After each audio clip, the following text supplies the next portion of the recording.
एक मुकम्मल कोशिश की जा रही है कि जम्मू कश्मीर के रूरल इकोनॉमी को बढ़ावा मिले।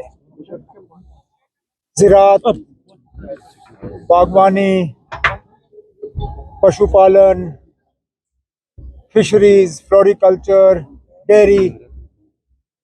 पिछले दिनों बजट के हवाले से जो हमने कुछ ऐलानात किए उसमें भी आपने देखा होगा एक खास फोकस जो है वो रूरल इकोनॉमी पे डाला गया है।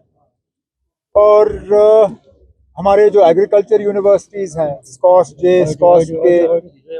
इनके साथ मिलके कोशिश की जा रही है कि टेक्नोलॉजी ड्रिवन ऑर्गेनिक सॉल्यूशंस, इस तरह की चीज़ें अगर हम अपने फार्मर्स तक पहुंचाएं तो ज़रूर हमारे रूरल इकोनॉमी को, एग्रीकल्चर को, इन चीज़ों को जो है एक बढ़ावा मिलेगा। और ये आज की बात नहीं है। स्कॉस ने ये फेस्टिवल जो है ये 11वीं बार जो आज किया जा रहा है।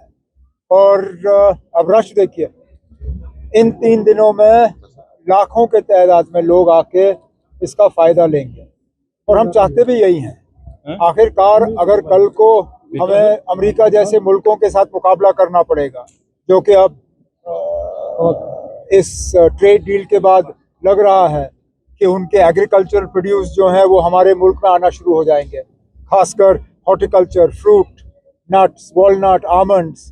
तो अगर हमें उनका मुकाबला करना होगा, कहीं ना कहीं हमें अपनी पैदावार, प्रोडक्टिविटी और क्वालिटी दोनों को इम्प्रूव करना होगा, जिसमें ये फेस्टिवल गोंगुल का ये एक बहुत जो है इम्पोर्टेंट रोल जो है वो अदा कर। वो सब आपने इंटरनेशनल बात की, जो ट्रेड हुआ है, क्या इसके बेनिफिट्स ही है या इसके कुछ नेगेटिव भी? मुझे नहीं पता बाकी मुल्क में क्या बेनिफिट्स होंगे, लेकिन हमें तो फिलहाल नुकसान ही नजर आ रहा है।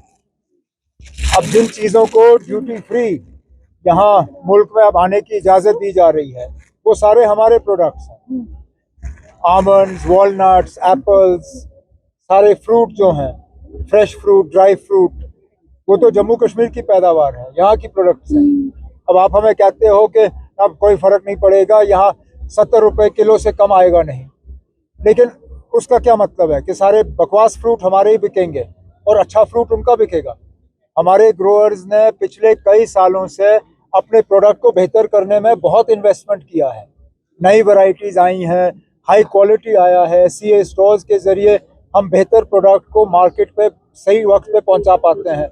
अब अगर आप हमें कहते हो कि अच्छी चीज़ें जो है बाहर से आएंगी और जो कम कीमत की चीज़ें हैं वो यहाँ से बिकनी चाहिए, वो तो हमारे ग्रोअर्स के साथ एक बहुत बड़ा मजाक है।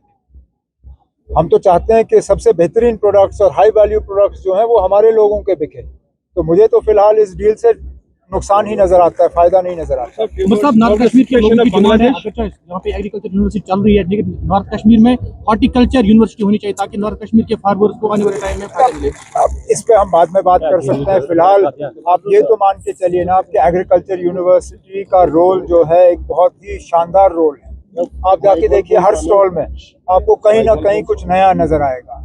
और ये नहीं कि ना आप सारे जो है सीनियर और बड़े मतलब एस्टैब्लिश लोग हैं। यहाँ मैंने अभी 11 साल के बच्चे के साथ बात की जिसने एक रोबोट डेवलप किया है प्लांटिंग के लिए और ये क्या कहते हैं इसको, इरिगेशन के लिए। तो ये मतलब हमारी यूनिवर्सिटीज़ का एक अहम रोल है। आगे जाके और यूनिवर्सिटी खोलनी है या नहीं, उस पर हम बाद में बात करेंगे। सब इंटरनेशनल लेवल पे जब कॉन्फ्लिक्ट होता है तो जाहिर सी बात है मुल्क पर भी असर पड़ता है। तो बांग्लादेश के हवाले से जानना चाहिए, ACC लोन वेव अप होना चाहिए, तब उस पर बात कर लेंगे। उमर साहब, would you like to say words about the stability of Bangladesh? अब हमारे पड़ोसी मुल्क जितना ज्यादा स्टेबल हो उतना हमें ही फायदा है। कोई नहीं चाहता है कि हमसाये में जो है झगड़े हो, लड़ाई हो, मुल्क जो है वो अनस्टेबल रहे, चाहे वो बांग्लादेश हो, श्रीलंका हो, नेपाल हो, कोई भी मुल्क हो। हम तो चाहते हैं कि वहाँ जमहूरियत कायम रहे, डेमोक्रेसी फले फूले और मुल्क स्टेबल रहे। इसमें अब बांग्लादेश के लोगों ने अपनी हुकूमत चुनी है।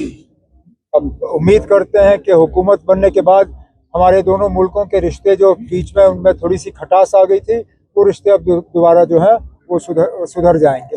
ओके।